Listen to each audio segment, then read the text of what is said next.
Hello, welcome to Pop Along RC, the RC car channel dedicated to RC car racing, and we are here at an international event, the British Off-Road GP MK. It's amazing. We love it. We've been here for the last 3 or so years. I'm not racing. I did, however, have a little go on Thursday for the little press evening we did, so I've had my feel a little bit. However, you're racing, what are you doing? I am racing in stadium trucks. Yeah. So actually they're not on until the second sort of round. So the way it works is this competition is split over 3 days. The first day is two-wheel drive and two-wheel drive vintage. And then the second half of the 3-day weekender is four-wheel drive and the two-wheel drive trucks, which I am racing in. Yes, you are. I'm thoroughly looking forward to watching you. What are you looking forward to the most today, though? Because there are other classes, and one that I know you're particularly passionate about. Okay, well, I do like the two-wheel drive mod. That's fun to watch. However, for me, it's got to be the good old vintage cars. They're all on a honeycombs this year, which, if you don't know, are a little bit of a loose tyre, in the hope that we're going to get them sort of acting like they used to. Yeah, levels the playing field a little bit as well. Exactly, yeah. Just like we used to on the grass and the muck and all that sort of stuff. But we're spoilt these days, aren't we, with this beautiful carpet we race on. So that's going to be really interesting. So I'm looking forward to that. Anyway, I think we need to go show you guys what's going on.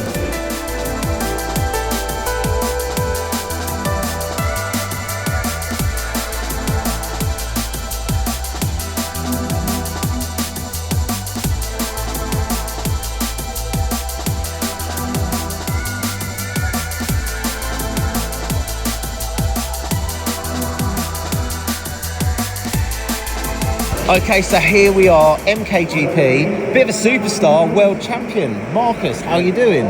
I'm great, thanks. How are you? I'm very well, very well. How have you found the track here in the UK?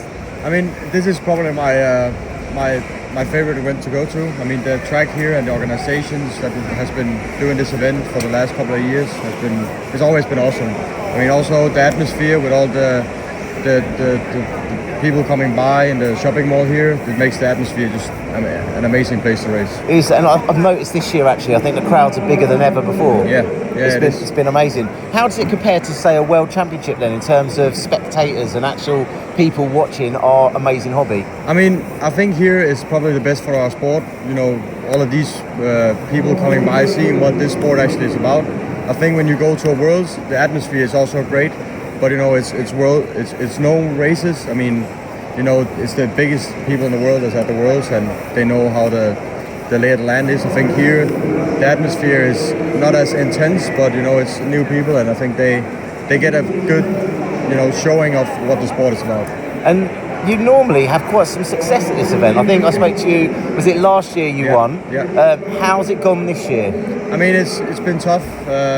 I mean, we've been developing on our cars and trying a lot of stuff, but I mean, we're just lacking some practice. So, I mean, and we can see that in the main events, we're missing out in two-wheel drive, and also now in four-wheel drive, we're fighting for, you know, the bottom of the podium or maybe a fourth position even. So, everything is tough, but you know, I'm still enjoying it. Still enjoying it. Yeah. Now, in terms of car, are you running the 7.1? Is it? What is it you're running? The 7.1 with some new upgrades that we're trying for the next release. So yeah, it's getting better and better and better, and we got some more stuff coming. So yeah, we're very positive about the changes we're making. So obviously you're here in the UK at the moment. Yeah. What is your season looking like though this year? So after this, I'm gonna switch to A scale because we have the Neo race in April. So, you know, we're gonna switch to that and focus on that with the engines and stuff. And then I have the Neo land, and then like a day after I'm flying to Taiwan to do the Savons Cup. And then the primary focus will be on the Euros for the upcoming in Austria. Okay, so a busy year. It is. So in terms of sort of accolades and highlights, obviously you are a world champion. What are your highlights though? What have you got to look forward to in the future as well? I mean, it's always nice to add titles, but for me it's more about the discipline, you know, like Mikael and some of the top drivers being able to stay at the top at each track we go to. I think we're very good at shining when it matters, but you know, it's also important to win smaller events like these, which we're lacking a lot. What got you into the hobby in the first place? I mean, my dad is a European champion in touring car in 2004, so he kind of introduced me to it. It was quite big in Denmark like 5 years ago. It's kind of different a little bit, but you know, he just taught me it, and Drescher also came over and showed me how to do it. So I think it's always people you know that always get you into this stuff. Awesome. Thank you so much for talking to us. Good luck with the rest of your season. Thank you. And I'm sure we'll see you trackside again soon. Yes. Cheers.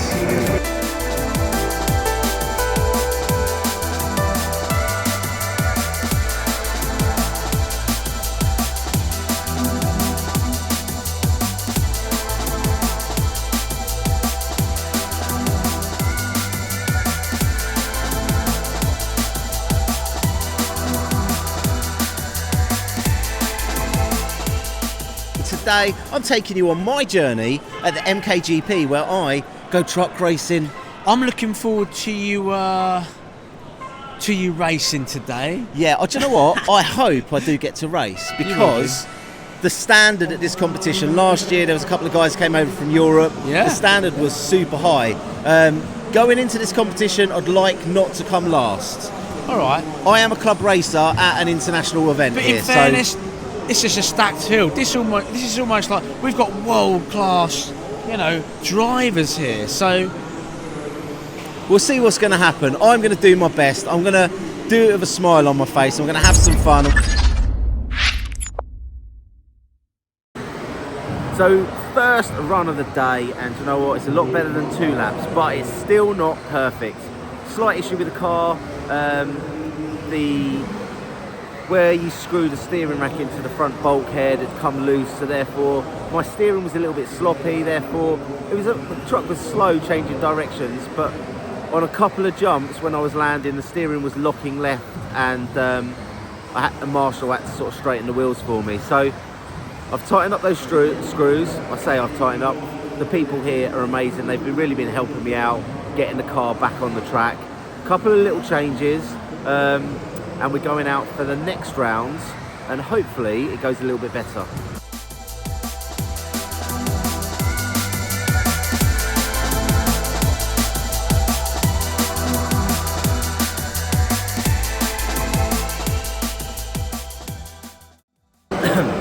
Okay, so the next round has been much better for me. Pretty much a clean run. The first 3 minutes were amazing. I'm really happy with how the truck was performing.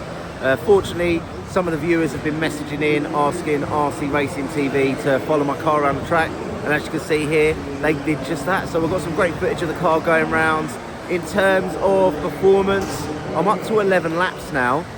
Yesterday in round 1 I managed 2 laps, so I feel a lot more confident. There's about 5 of us on the same lap at the moment, so in the main finals at the end of the day, I'm going to have quite a good battle with these guys, and it'll be interesting to see where I turn out.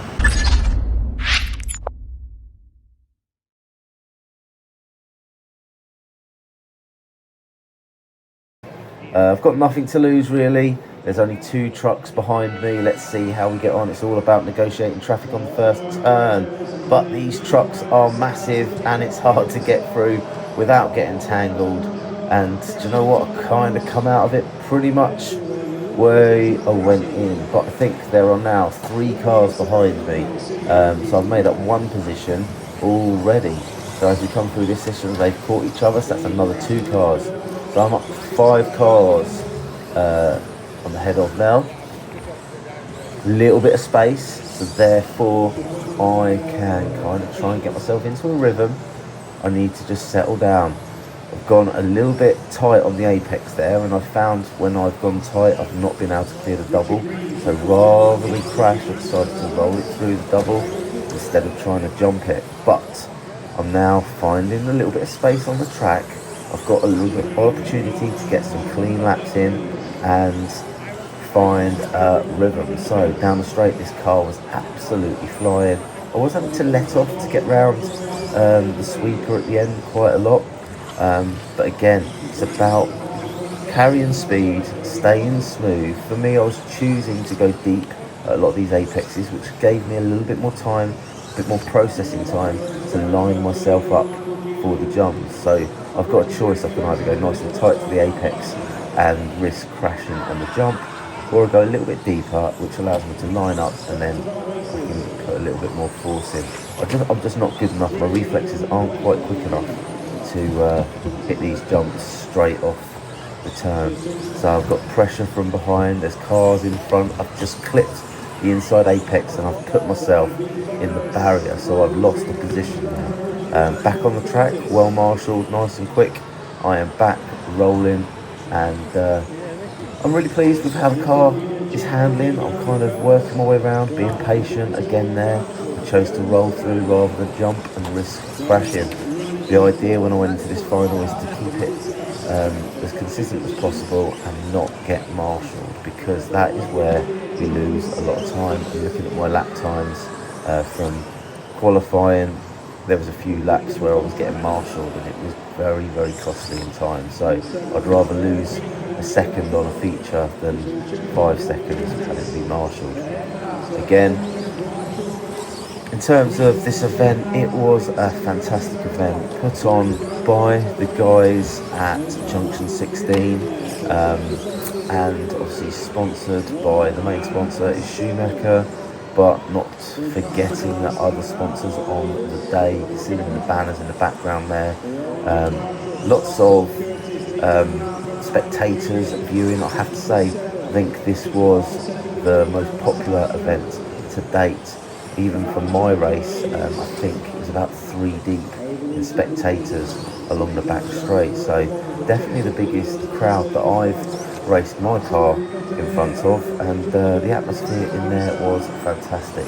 There was QR codes around the venue for people to scan and find out a lot more about RC, different types of racing, and also all the local clubs in the area. So if they were inspired to get involved, I was lucky there not to damage my car / get flipped over. But back to the racing. Yeah, as I say, the race, I'm kind of out on my own at the moment, just trying to keep it smooth and consistent. Again, avoiding traffic, I chose to roll through the doubles. In terms of the event, as Marcus said earlier on in the video, in terms of getting our hobby, our sport in front of the masses, no one does it quite the same as the Mkgp, which is becoming an event in its own right.